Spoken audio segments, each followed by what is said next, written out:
Our democracy is under siege, and what we witnessed yesterday, President-elect Joe Biden called domestic terrorism. But we want to invite into the stream Anthony Scaramucci, the founder of Skybridge Capital, former White House communications director, and an acquaintance of Donald Trump. I'm not sure if I could say you're a former friend, but Anthony, right before we came into the stream, you were saying Donald Trump is going to jail. Elaborate, because of yesterday or other crimes? Yeah, yeah, well, I think he's got. I think if you look at the permutational outcomes, and by the way, great presentation by Dan Morehead on Bitcoin, by the way, Adam. But you've got him going to jail because it's either going to be the state of New York is going to put him in jail for the egregious activity, criminal activity at the Trump organization, or the insurrection that took place yesterday that he incited. Let's just step back for a moment.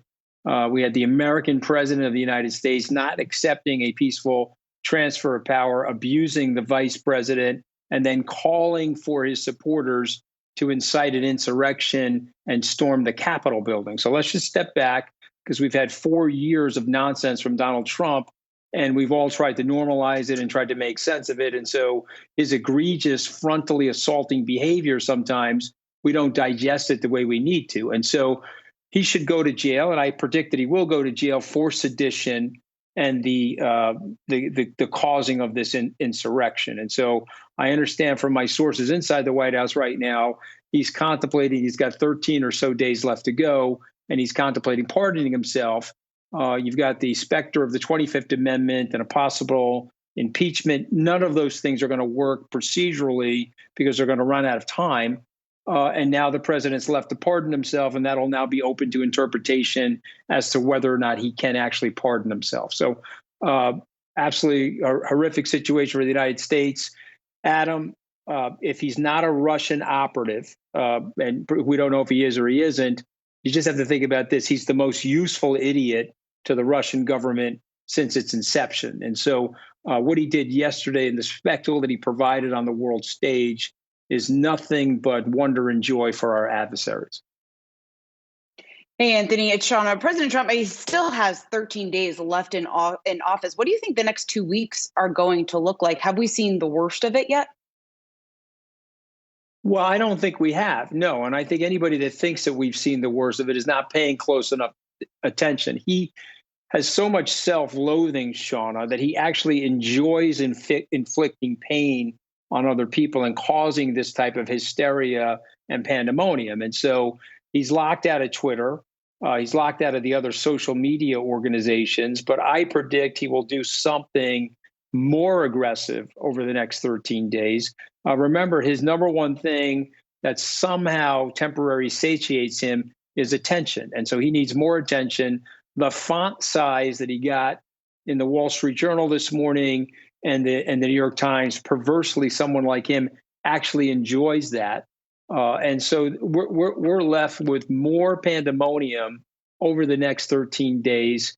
And like a good research analyst on a stock, if you're not paying close enough attention to what's going on and his behavior and his willing acolytes, then you think that what I'm saying is an exaggeration or some type of hyperbole, but it isn't. You kind of called this back in 2019, that Axios interview where you said he would melt down and have to be removed. But then you get people like Josh Hawley, the senator from Missouri, who you call a traitor, and Ted Cruz. I mean, they're going to fight to keep him in power, aren't they?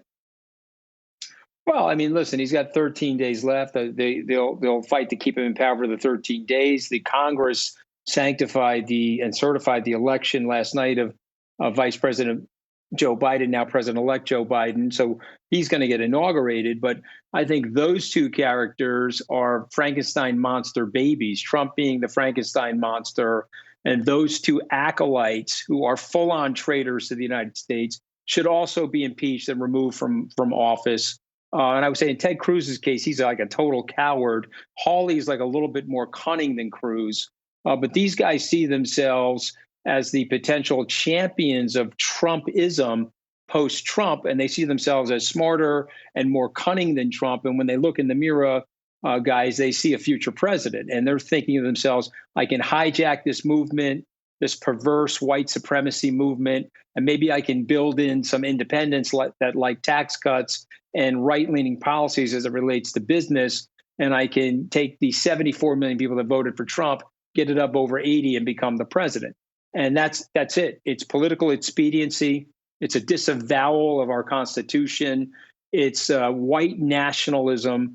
And they're two disgusting people, and they are full-on traitors to the United States. And in Hawley's case, as his hometown paper said last night, he has blood on his hands. 4 people died yesterday as a direct result of his actions.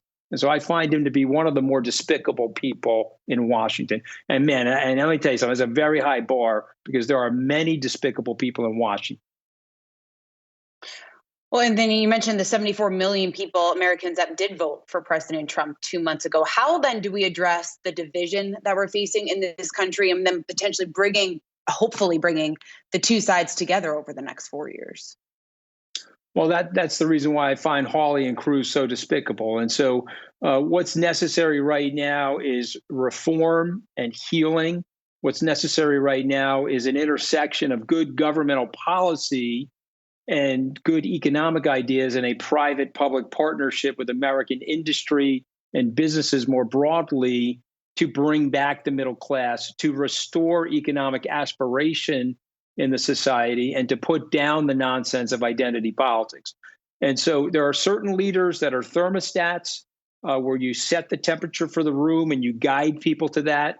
And there are other despicable people like Hawley and Cruz that are thermometers. They're sensing heat, and they're going to gravitate to that heat and reflect it back to the population. We need people in the country right now that can guide people, give them a perspective of our shared history, give them a perspective that we've often had stress in our system, but we've been able to bind the wounds, healed the system, made the union slightly more perfect, recognizing, because we're all imperfect, that it will always be somewhat imperfect, but it can't be what it is right now. We can't have this level of division and this level of crisis. And so those guys are despicable. They're fomenting it at a time where we need to pull ourselves together and take a look at ourselves as Americans first, and not any of these identities or any of these policies or party politics.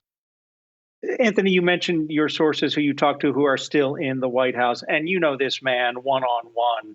What are they telling you about his meltdown right now and what happens next? Do you know who's going to resign next or who's going to jump ship next? So, without getting into too much detail, because I don't want to give up my sources, but there's been more than one meeting inside the White House, and I won't mention specific names, but people have been warned about getting too close to Donald Trump right now and about aiding and abetting him because he is a rogue criminal. And there are people inside the White House that have said to other people, you got to be careful because he's not going to end up in jail possibly, although I think he's going to jail. But you might. Think of John Mitchell with Richard Nixon. And so the minute those meetings started happening, Adam, you saw 2 or 3 people resign. Obviously, Secretary Chow resigned this morning, and Mick Mulvaney resigned this morning. And I think what will happen is you'll see more resignations because people actually love the country. They were trying to serve the country under a mad person, and they don't feel like going to jail as a result of what this guy would like to do. And, and it was time in the barrel over the last 48 hours, 96 hours for the vice president. And I like Mike, I like Vice President Pence, but I will say this, all of us went into the barrel. Mattis, Kelly, myself, Tom Bossert, you name the person, we all went into the barrel, and nobody escapes Donald Trump's barrel. And so now Mike's gotten a taste of it right now. Vice President Pence gotten a taste of it. Apparently he doesn't like it very much. And I said in a tweet in August of 2019 that President Trump turned on me after all the work I did for him. That's fine. But soon he's going to turn on you. And someday he's going to turn on the country. I said that in a tweet in August of 2019. And here we are now. And I'm telling you guys, we got 13 days to go. And unless these public officials that have sworn an oath to the Constitution remove him, he's going to do more damage over the next 13 days.